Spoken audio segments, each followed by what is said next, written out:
Well, with the folks that we have, let's get started. Gwen did just inform me she had a dental situation come up, and so she will send me her thoughts, and I'll share those out with the groups afterwards. She's still currently not able to join us. So, just as a recap from where we have been. So we did some, I felt like they went really well, public forums with folks sort of throughout the spring and early summer. We've gotten survey data. And so we are coming up now on the time where we need to write and present to the city council our recommendations, which will be informed about the things that we've heard and the data that we have collected. Dr. Fleming, would you be able to talk a little bit about what the survey data tells us right now from what you have currently? Somewhat. I haven't Okay. had a chance to do a deep dive. One thing I do want to point out that for us to consider is that the respondents, about 80% of them identify as white. So we want to think about that data. I mean, not to invalidate, the voices of the 200 and some. We have about 300 respondents to the survey between the paper version and the electronic version. And of those, about 80% are white.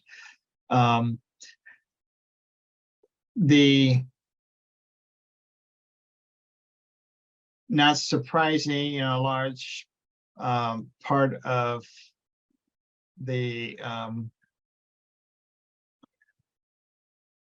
survey, indicate that, they work and live in Waterloo. They are, significant, let me stay away from statistical terms. A large number are reporting hearing or knowing about shots being fired.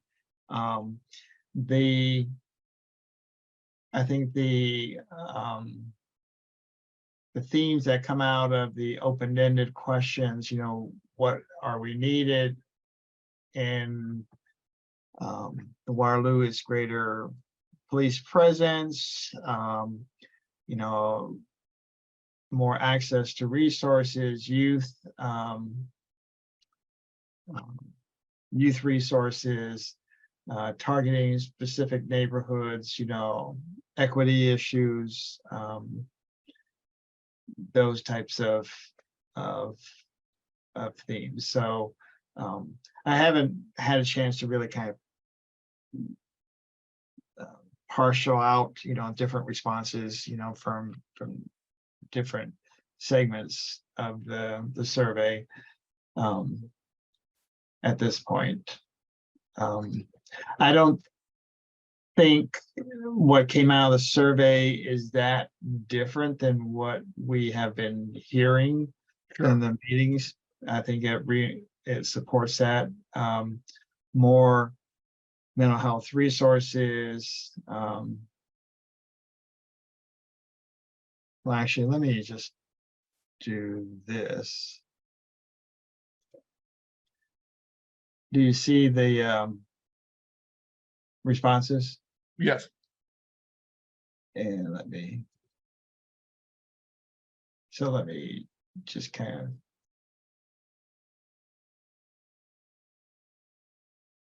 So the question is, what is thoughts on what is needed in Waterloo to create a safer community? So I'll just let you kind of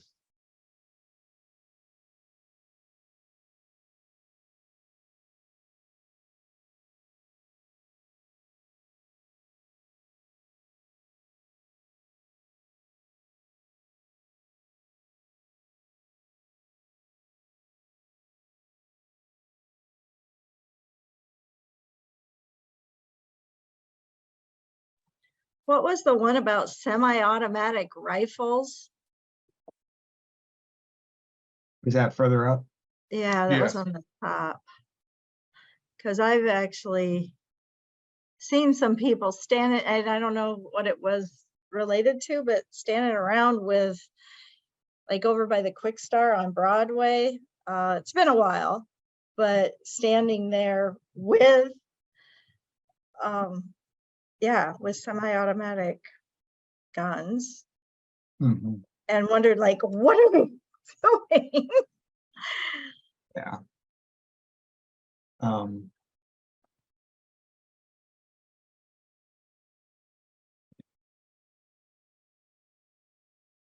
I think it was to prove a point about something, probably political, but I don't know.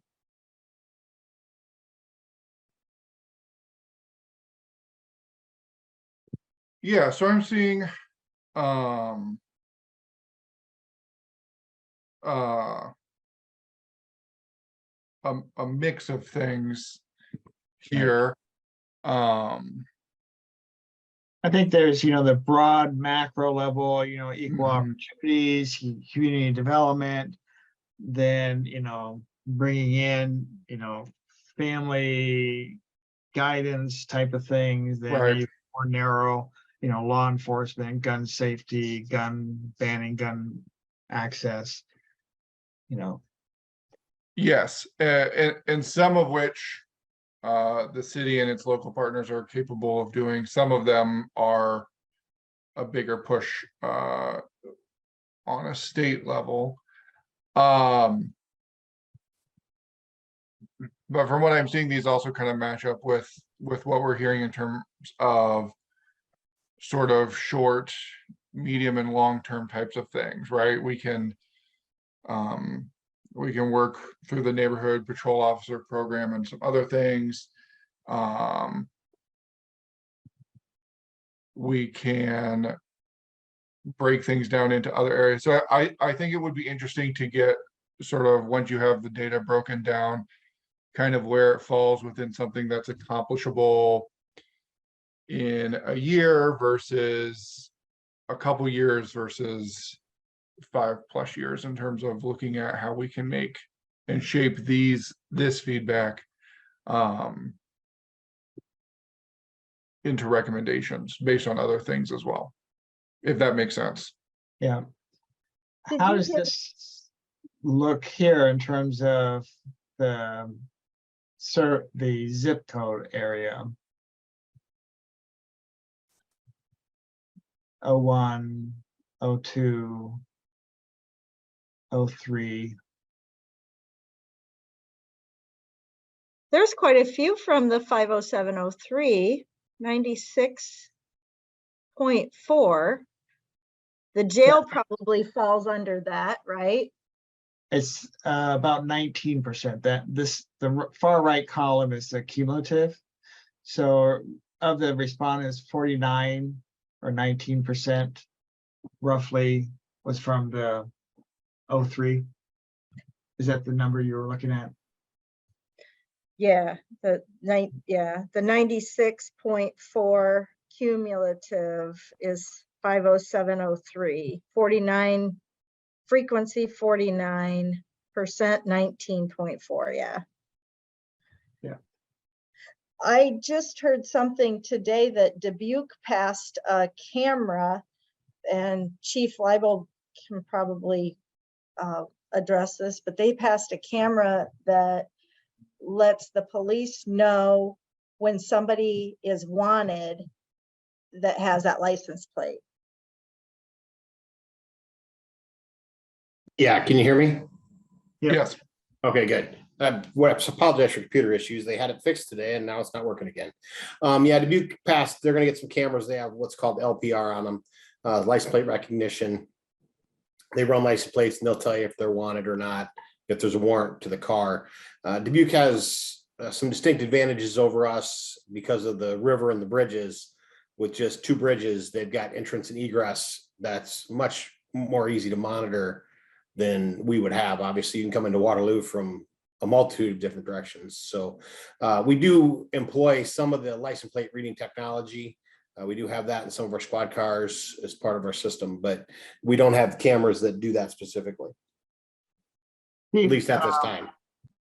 Chief, I think I had shared with you earlier in the summer, I had opportunity to talk with a relative of who's in law enforcement, that they're using the Shot Spotter program in Columbia, South Carolina.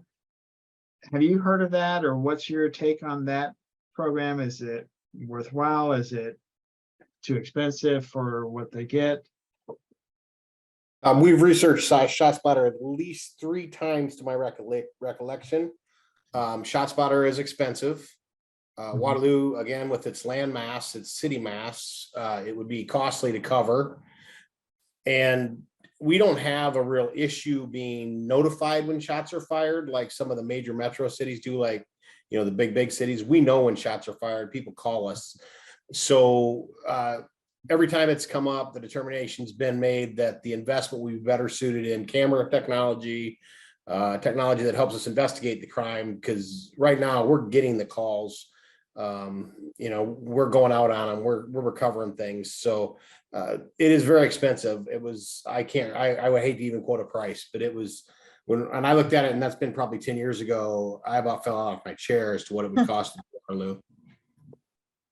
I also know that there are some, as there are with any sort of detection devices, there's concerns raised by some groups about how the data is stored and who has access to it, and those, which are things to that I know the police department thinks about, and the city thinks about as well. But it is definitely something that's come up in my research on the Shot Spotter devices. Is there anything, so going back and looking at those zip codes, it looks that about over half of them are from kind of the Waterloo area, and then the rest of them are kind of spread out into adjacent areas. 50701, 50702, and 50703 make up all of Waterloo. So, and that's not to say that it's not helpful to look at that data from elsewhere. But for example, I think the first one was an area code for Marshalltown. There was another one for Allison, which both lovely communities. I've been to both of them. Not 100% sure how much that is helpful to us, if that makes sense. Well, So, yeah, so a couple things to respond to, or to provide context. yeah, We see that you know, about 20% is missing, and then Yeah. the other numbers where there's just 1 or 2 there, those, you know, individuals could be responding if they worked in Waterloo but lived elsewhere. right. That's probably where those were coming from. No, absolutely. And I firmly believe that information is helpful for sure.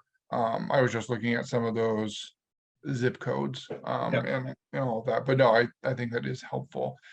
Were there other things that folks noticed kind of in the brief showing that Michael had, or that we heard at the constituent forums, or that you have heard from others that we want to start considering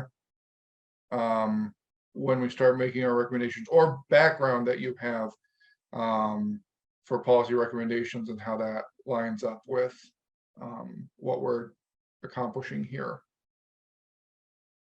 I just wonder if Dr. Fleming could take, if you read that narratives in there real quick, if you could pull the narratives out and do like a word cloud with them and see if there's recurring, you know, what recurs the most. Obviously gun control's in there, but I think youth, mental health, we're gonna, you know, maybe we'll see a recurring in the narrative part, which may have some value. You know, if if mental health keeps popping up, or gun control, or whatever we'll see what the narratives say more than just the statistical data, what they put in there. I think, getting a look at the recurring theme in everybody's narrative might be beneficial.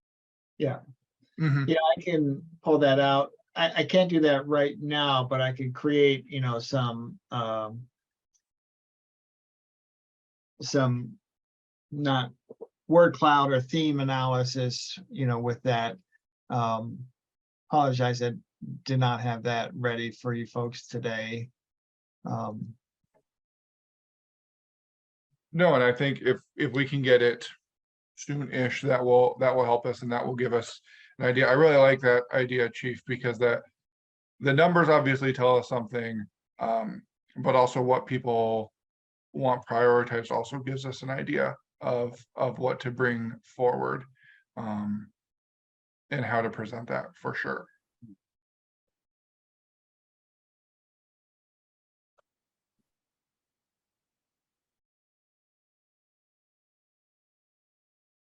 Others? Well, I think, one of the themes that I heard, and my ears are probably more finely tuned to that because of the work it's doing, is the importance of prevention programming, having access, resources for young people to keep them less likely to go down a path that they are engaging in violence and shootings, and the preventive programming for youth and the barriers that may keep youth from becoming involved in Mhm. positive youth development activities, and like transportation or funding or That tends, the transportation keeps coming up. We've been, since we run a transportation business for shuttle service for adults to work, we continue to have youth organizations reach out to us to transport kids to youth programs, but we can't do it. Our insurance would not allow it because we're not going to mix adults and kids, and we can't do it. But there needs to be an answer to that so kids get to the programming they need to get to, because parents won't let their kids walk. They want their kids safe. So a lot of kids that live in a distance you'd think they'd be able to walk to don't necessarily get to walk. It's a lockdown mindset because they want to keep their kids safe. I don't think it's as bad as it used to be. Like in 2015, it was really bad, but I'm not working with kids now, so I don't know. It could be just as bad, if not worse. Yeah, and I think in the conversations that we've had with other groups, that there are organizations out there doing these types of things, but it's helping them access the resources. It's helping them with the transportation, which is big, which is where we can serve as the bridges for folks on this stuff, not necessarily reinventing things. I don't think we need to go out and start a soccer league or anything like that, but we can help folks get from point A to point B, because there are great folks doing great work already, for sure. Well, and like I'm just going to speak for one city, for adults, we want to build capacity, but it takes money to do that for Yes. adults to get them to work. So, I mean, we'd love to do it, but we'd have to hire drivers and have to hire more drivers and have more cars, and that all takes money. And as a nonprofit, it's all allocated. So I don't know if the city has funding for adults, but that would be something we'd be interested in as well, to get parents to work. Yeah. But it's the whole family, though. It's the whole family. They all need transportation. Right. Right. No, transportation is definitely a big thing. Those opportunities are a big thing. Jonathan, let me kind of Yeah. pointedly ask you, and I know you are just one voice there, but when this charge was given, I mean, was there the expectation that somewhere down the line that the city is going to be needing to put resources toward this? I mean, what's your sense of the level of commitment to, expend dollars on Yeah, whatever? no, that's a super good question, super good question. I believe that the council wouldn't have voted for this if they didn't believe in it. And in the resolution that creates this commission states that the council will have an up or down vote to approve these recommendations. So we as a council will say, yes, we will look at moving these things forward. I think, we know that budgets are what budgets are. If we could do everything for everyone all the time, I think it would be better. That being said, I am very willing to work and find public-private partnerships, have these conversations at budget time. And that's part of the reason why I don't want this. I did not want our recommendations to just be something that we could only do in the short term, because we know that the problem is much deeper than just a short-term fix. Someone told me that, if we just hired 60 temporary police officers, we'd fix the problem. And I don't know where we'd find 60 temporary police officers, first of all. And yes, it might solve the problem for a summer, a year, but it doesn't deal with the underlying situation. So I believe that the determination is there. But it's also going to be a partnership between the city and others, Right. whether that's the county, whether that's with the school district, whether that's with organizations such as yours, whether that's with private groups. But putting this on the table and highlighting it, I think helps move that conversation.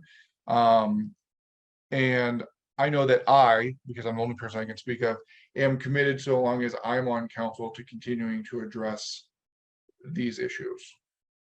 So to that end, as a step toward, or one avenue of looking at funding, do you believe that, from your perspective, two parts? One is the council would be supportive of looking at grant opportunities that are school community-based or community-based. There's been several that we have taken a look at, but the timing of it was not good for a variety of reasons. Do you believe that may be an avenue that they'd be open to explore? Sometimes institutions don't want to do that because it's only a temporary funding period, and then you have to figure out how you're going to continue that. Other times it's like, well, this gives us some dollars and space to kind of plan and strategize and look forward, developing and moving forward. And then the other piece of that, some of the conversations had earlier in the year, or early in the summer with the school system, it seemed like there was some hesitancy because a lot of changes happening within school administration and leadership and the other hat that you wear. Yeah. Do you think there is a better timing for within the school district to step in as a partner? So going back to the first question, I believe I would think that grant funding would be something that would be interesting. For example, when I first joined council, we applied for what's called a SAFER grant, which allowed us to hire 4 more firefighters, because we needed help to keep Station 6 from being browned out. But we knew that there was a timeline that said, hey, after this period of years, we need to kind of figure out the solution to that looming deadline. So I think if we had grant funding to do a community-based project, I certainly believe that I would hope that we would continue to work to figure out that once that time period is over, how to apply for other grant funding or how to build that into a funding mechanism that can be sustainable. Because it also wouldn't do us any good if we found something that worked for 3 years and then at year 4 it disappeared because it didn't have the funding behind it. So I think that's something we'd have to go in to eyes wide open, so to speak, but I certainly think it should and needs to be part of the conversation. With the school district, and I know that Sharice Ortman had wanted to be on. I think we can always continue to have those conversations. I think it might be beneficial for this group once we get sort of recommendations settled or mostly settled. It might work for some of us to also go before the school board and sort of talk about what those recommendations are and possible places of collaboration. I know, for example, we had Pastor William, who does some youth programming. He is also on the Waterloo Community School District School Board. So I believe that there are avenues to certainly continue to have that conversation. Leadership changes happen, absolutely, but I think we can continue to have that conversation with them as a partner for sure.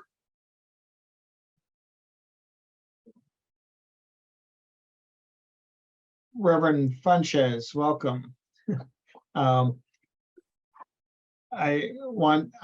interested, before you came on, we took a look at some of the briefly looked at some of the data that came in from the survey, and of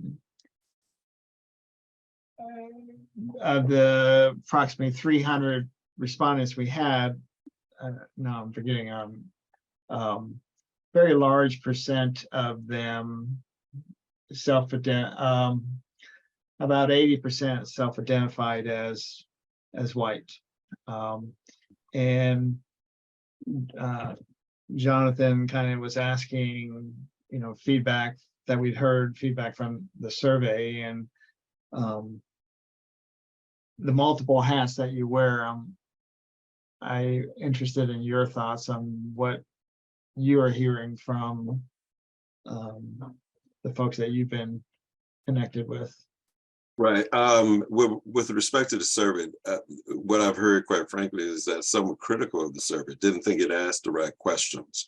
And I think that we begin to see some of that based on the response that Stacey Roberts gave one night when he was at one of those forums. He didn't think that the questions went back far enough. So I think that's part of it, because when you engage in conversation with some of the locals, they're saying that, this stems all the way back, to some other issues that, might have brought us to this point today. And that would require us to go beyond the 3 to 4 years that the survey stopped at, or something like that. And so I think it was just disillusioning when they looked initially at the survey. But I'm glad you got those responses, though. What did the people? I'm just curious. What was the overall take, though, from the survey responses?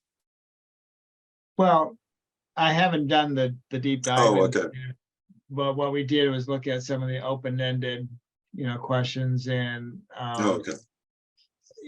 it seemed like, we were just kind of talking broad stroke, equity issues, Yeah.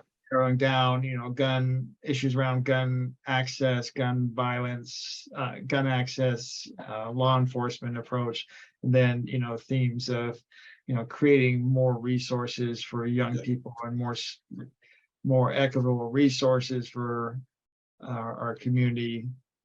Sure. Our communities. Yeah. Sure. Well, the pieces that I've heard specifically is increased lighting and perhaps cameras in the neighborhood. That has been a continual drumbeat among some of the residents in the communities that deal specifically with this particular commission's task, I guess. increased lighting and potentially cameras. And I think people are a little shy about the cameras for a host of reasons. But and then of Abraham, course, I was surprised that the people from the Black Hawk County Jail, that was their recommendation, was quite a few of them wanted more cameras, and I'm like, really? Wow. yeah, I was yeah. surprised. I mean, yeah. I guess I wasn't too surprised to hear that one. You know, and that always gets an interesting response to it about the cameras. But I heard the comments. I came in late. Thank you, respectfully. And I know the grant opportunities are there. And so, boy, I guess if we just had a wish list, for one, I would still like to say the guaranteed income study in Black Hawk County. I think it would be relevant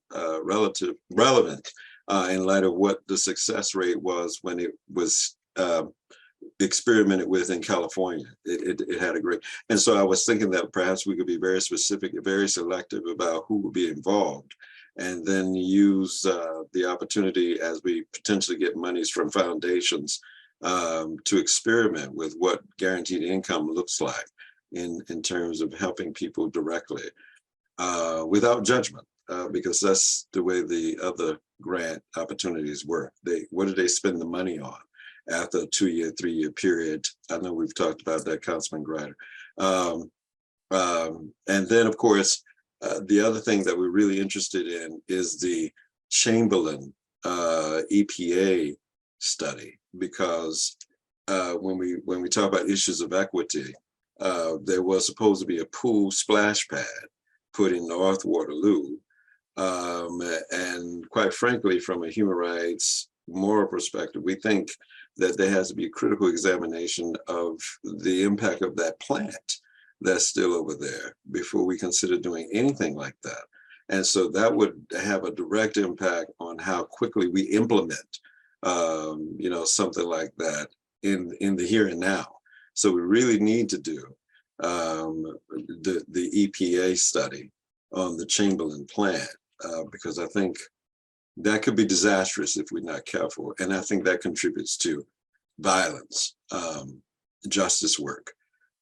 So those two things in particular are particular biases of mine, I guess: the guaranteed income study and the Chamberlain plan study. And then, of course, like I said, people had talked about increased lighting in some of the areas that you know, talked about crime. You probably mentioned that before I showed up, actually. So I'm sorry for being late. And shucks, I might as well throw in the MLK Freedom Bus Tour. That's only $16,500, Councilman Grider, you grant writers.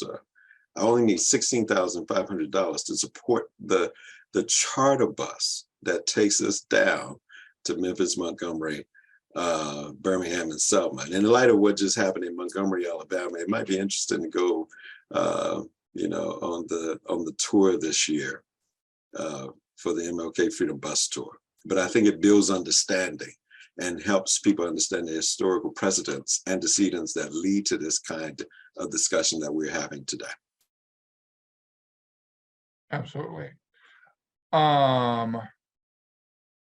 Interim Director Emmerich, would you kind of like to explain the resource you put in the chat, and I can share that with folks too as we move forward with recommendations. Yeah, we've Dr. Fleming and I both have talked about this one. It's CDC's technical package for youth violence prevention. It's evidence-based practices that have been shown to work in other communities. And so that's kind of what I go to, because that's where I'm comfortable with is that document. But the part that really kind of is making me think about this, the section of that technical package around create protective community environments, is the built environment, the physical space. And that's what I'm hearing with the lighting and changing the environment to promote either social connection or safety or, you know, those kinds of things. And so there's a couple of different strategies within that section, but the first one is modify the physical and social environment.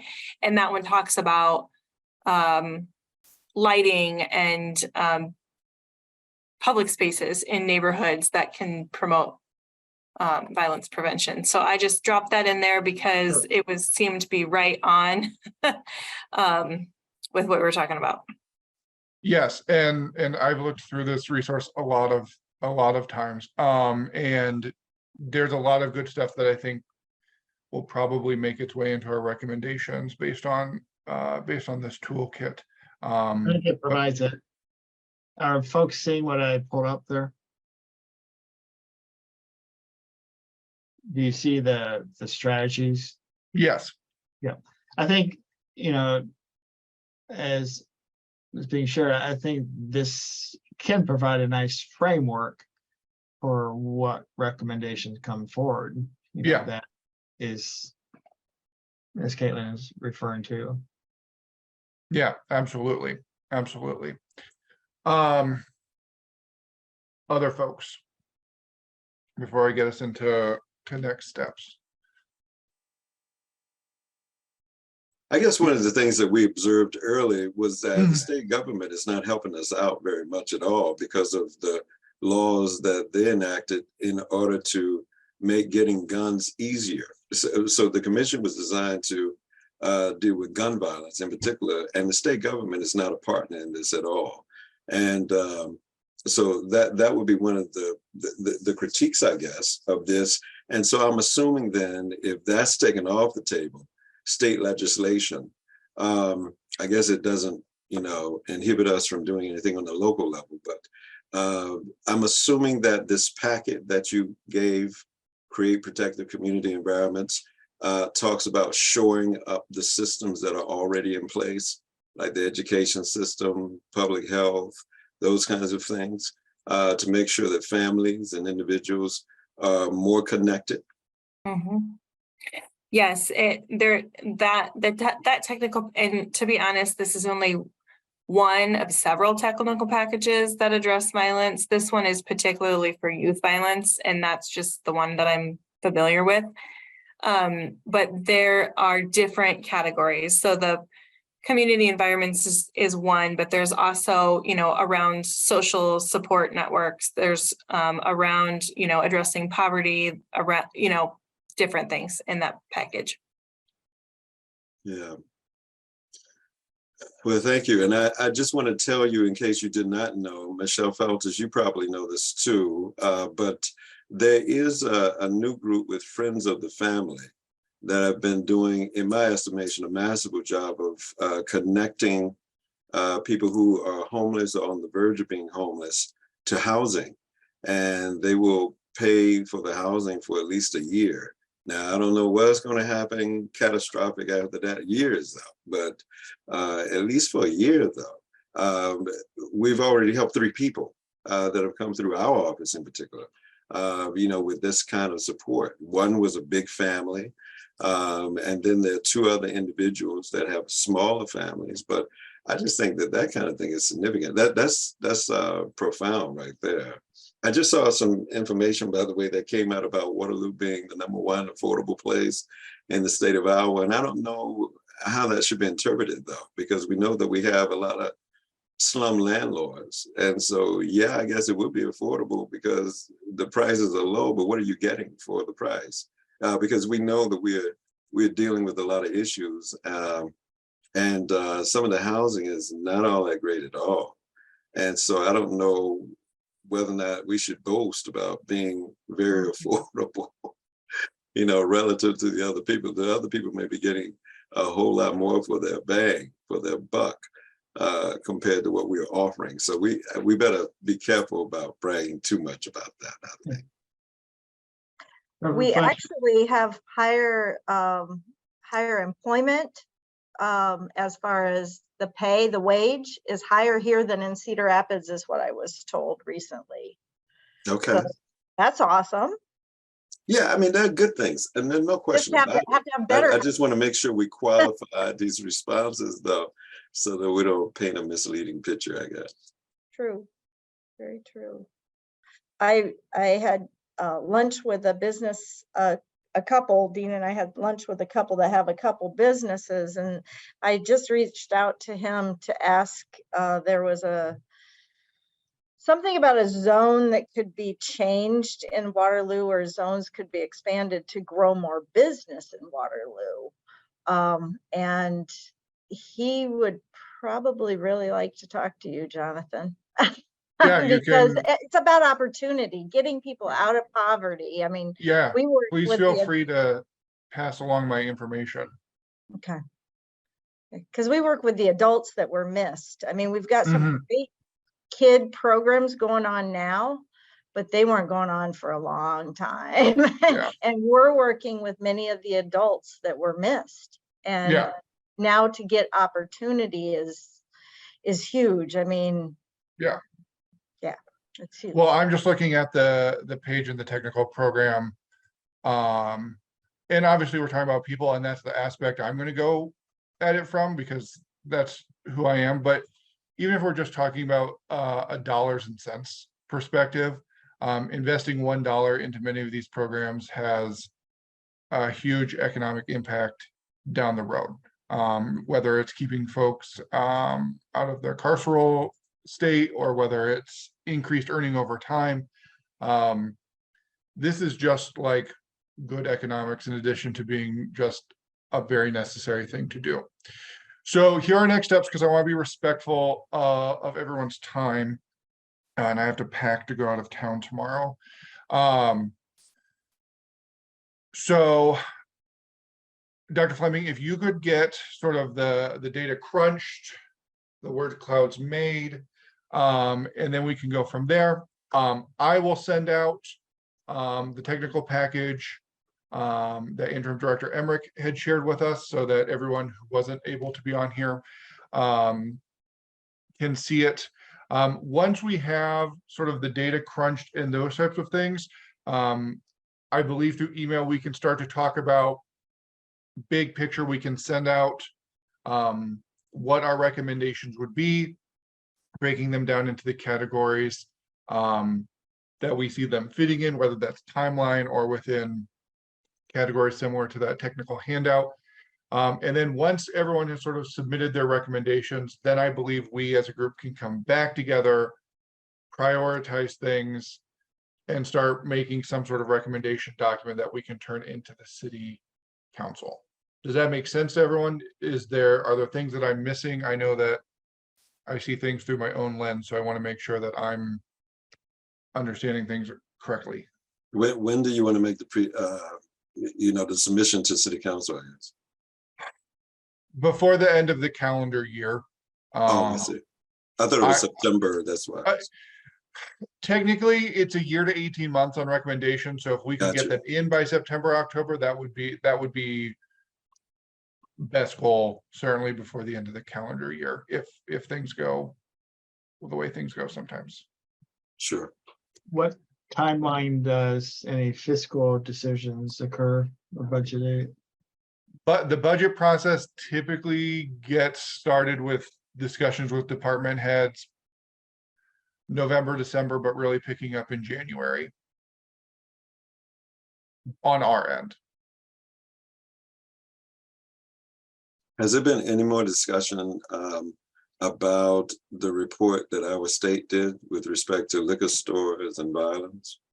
I can reshare that with folks. I did share that with council members. They were very interested in that data. So I think that can also play into the recommendations that we provide. And I think that we can provide that as a supplemental when we bring these forth to the public. For Chief, sure. I don't know if you have had a chance to kind of take a deeper dive. Was there anything out of that report that provided a different lens to you from what you already know, or is it added anything or confirm, or any take on that, or haven't had a chance, or too many other things are on the forefront of your mind, as often happens with me? It's like, No, I took a look at it. I've been around long enough to realize that liquor licenses are very hard to deny. And it gets very difficult to restrict that kind of activity. The city does have some zoning that allows us to limit it, but it's very difficult to restrict at the local level. We did recently deny a liquor license. We'll see how that plays out. But, because there has been changes at the state level as well. So I don't know what the attitude's going to be down there. We'll see with this last one. But even with talking with the people from Iowa State and the conversations around it, they agreed that denying a liquor license is very difficult. And to Reverend Funchess's point about some of the legislation that has changed about or policy around gun rights and gun violence, do you anticipate anything coming down from that in terms of the impact for your department and impact for us looking forward? Yeah. I don't know. Go ahead, Abraham. Go ahead. I'll let you do it. Well, yeah, I mean, I was just thinking that there's just a slate of conservative legislation that does affect us, obviously, from issues of diversity, equity, inclusion, as you know, Doc. And we just intend to keep doing what we're doing because we maintain that we're just talking about reality, socio-political reality. Nobody's talking about critical race theory. We haven't even taken the time to really explain what that is or anything like that. So we're just going to keep doing what we're doing. We just anticipate that as long as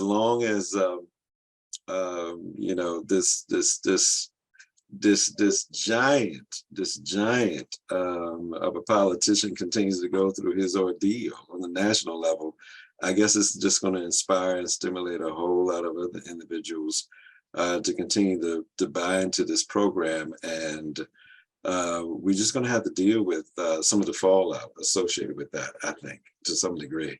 But I think he tends to embolden a lot of people to come up with all this conservative legislation, and it just seems to defy explanation. It doesn't make sense, and and quite frankly, I just find the whole thing interesting.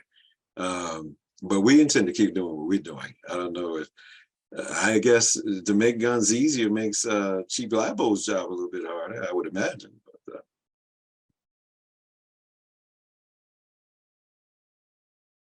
yeah, it's just crazy times.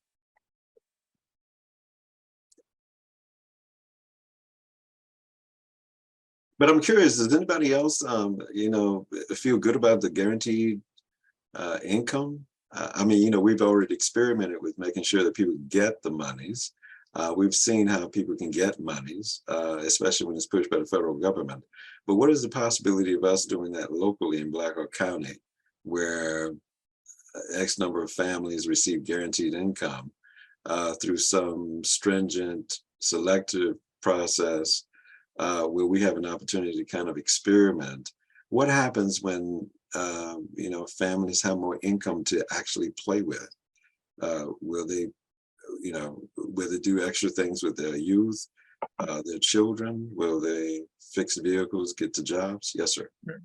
So I think we can definitely put that in our prioritization of recommendations. And I think we can definitely have that conversation when we've had a chance to look at those and talk about them. So with that, thank you all for taking time to be a part of this commission, taking your time today. I've just sent those resources via email so that you can look at them. When Dr. Fleming gets the data sort of broken down and clouded out, I will share that with all of you, and then we can talk about next steps on writing our recommendations to the City Council. Glad I was able to make the call today. Good to see everybody. Jonathan, you said you're headed out of town. Is there a good time to circle back with you? Yeah, so I will be out of town for my grandfather's funeral until the weekend. So why don't you send me an email early next week and we can see where we're at. Okay, sounds good. I also go back to work next week. So if you need a little bit more time, just let me know and we can figure it out.